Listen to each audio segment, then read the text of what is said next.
AGDIC just concluded Digital Nigeria Conference and Exhibition 2025 in Abuja. Dr. Bayero Agabi, President, DigiVation Network, hosted a fireside chat, one of the most anticipated sessions of the conference, with the Director General, National Information Technology Development Agency, NITDA, Kashifu Inuwa Abdullahi, themed Beyond Borders, the New Frontier of Digital Sovereignty. During the chat, Kashifu Inuwa enumerated the efforts by the agency in pushing Nigeria towards its vision of effective digital transformation, citing that youth are the strategic advantage Nigeria has in shaping the future. About nurturing innovative and entrepreneurial ecosystem, because we have a young, brilliant, creative, and talented population, which we need to harness to build this digital economy. And this is also the only way we can achieve the digital sovereignty, by building our own digital offering and services in country. Then the seventh one is about strategic partnership and collaboration, because no one succeeds in isolation. We need to be coming together like we are doing at this conference to exchange ideas, to network, and also try to work together to build these services. And also this will help us within Nigeria to cross-pollinate our tech and innovation ecosystem. Our youth don't have to be in Lagos, Abuja, Port Harcourt to succeed. We want them, wherever they live, to use technology to solve local problems. So when they come to conferences like this, they will have exposure, they will network with other youth from other parts of the country. And when we make it international also, we will cross-pollinate with the global tech ecosystem. That's why we are also big in organizing conferences. Like last month, we have GITEX Nigeria. Last week, we have ICE-Gov, which is International Conference on Theory and Practice on Electronic Governance. So all this is to send signals to the world. Nigeria is ready, and we can do it ourselves. Who controls data, digital infrastructure, and the systems that power Nigeria's modern economy? I'm taking it from you now, that we don't build technology, we use technology. So if you do not build technology and you use technology, it means that those who build technology can always activate or deactivate the technology that you bought from them that you use. So this is taking me to security now, because we know that no nation or environment is security proof. So are there specific steps being taken to ensure that data is secured, that the architecture that we are building in terms of data sovereignty and all that, it is secured? According to him, the federal government was not only making efforts to digitize the economy and its systems, but also to ensure that the country controls its cloud. Building systems that will decide who get what in our societies. Systems that will be a life-saving, that will deliver life-saving services, for example, or systems that can help us to deliver personalized education, healthcare services, and so on. And if you don't control these systems, to me, it's like even a national security. Imagine you have the system hosted somewhere in another country and there is a fiber submarine cable.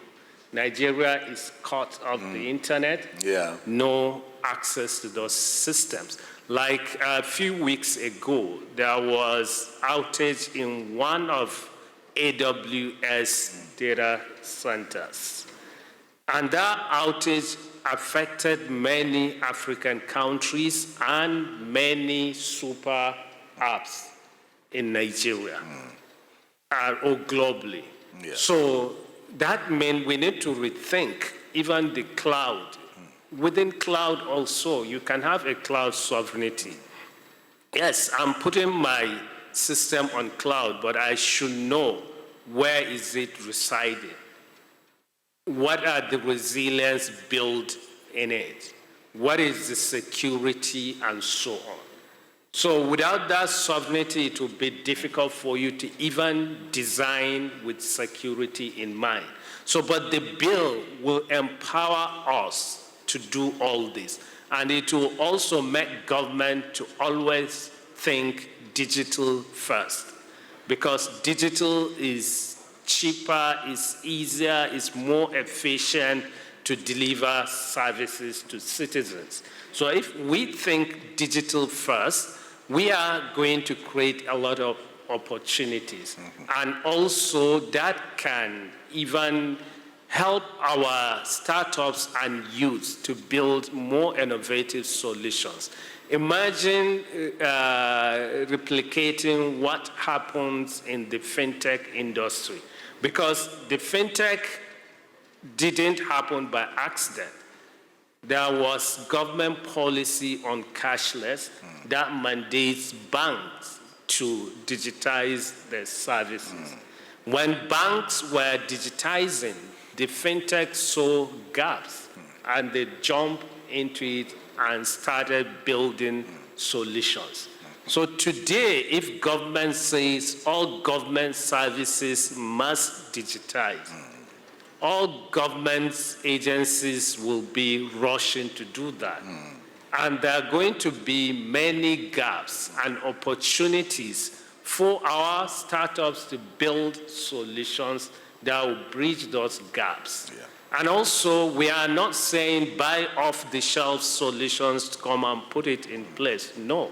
If your digitalization or digital transformation is beyond technology, and technology is not the goal. The goal is how can we deliver quality services to our citizens. And to do that, you need to transform the workforce, you need to transform your processes, and you need to have a tailor-made systems, not systems built for someone somewhere, you bring it to Nigeria, it will never work.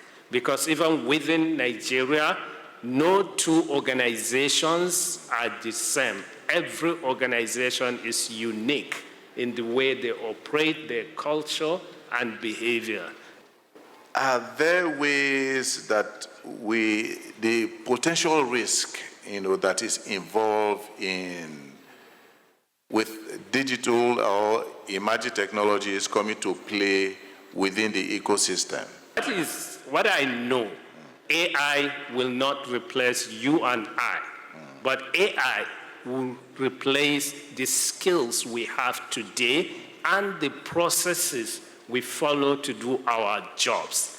The same way, like when we were growing, I know that time, if you know how to use typewriter, you are a champion in a place. But today, those using typewriters, maybe they are the one using computers. Let me give you a typical example at NITDA. We have a registry unit, which is common in all government organizations. Their work is to receive physical documents, register it in a book, start moving it from one office to another. But today, our own registry staff have been transformed into AI system administrators. Because when they receive those documents, they scan it, they upload it into an AI system, and they train the system with keywords, saying if you see this, this, and that in the document, automatically send it to this department. And if you see this, do that. So you can see they have transitioned from being a typical admin officers to a system or AI system administrators. So I believe any one of us can do that.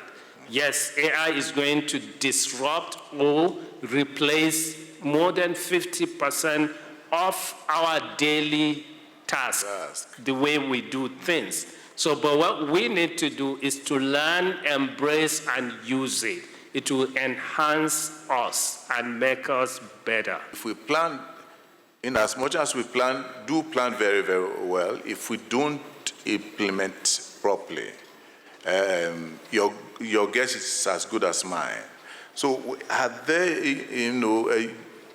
a schedule, a plan or a roadmap in place to ensure that digital sovereignty becomes something that can transform the Nigeria, economy and its people in a very short while? One of the pillars in the strategy is building the foundational infrastructure. Foundational infrastructure means the connectivity, means the cloud infrastructure, means AI-ready data centers, means people that knows or have the knowledge on how to use the AI tools safely and responsibly. Then we also have a pillar on building the ecosystem. The ecosystem means having everyone as part of that ecosystem, getting the right data sets. We need to train the AI infrastructure or systems we are building, and so on. So this is very systematic way which we have started. We've already established a center, National Center for Artificial Intelligence and Robotics. We have the strategy in place, and now we are going to have a law that will give us power to regulate and build ourselves. The Fireside chat echoed concerns about global tech dominance and data exploitation. The message was clear. Nigeria must move from being a consumer of technology to a co-creator and protector of digital value. The paths to digital sovereignty require bold policies, consistent investment, and a united commitment to secure the country's digital future. For more on well-researched and balanced stories, events, and interviews across business, tech innovation, and lifestyle, please like, share, and subscribe to this channel, www.youtube.com/DigiVation Network.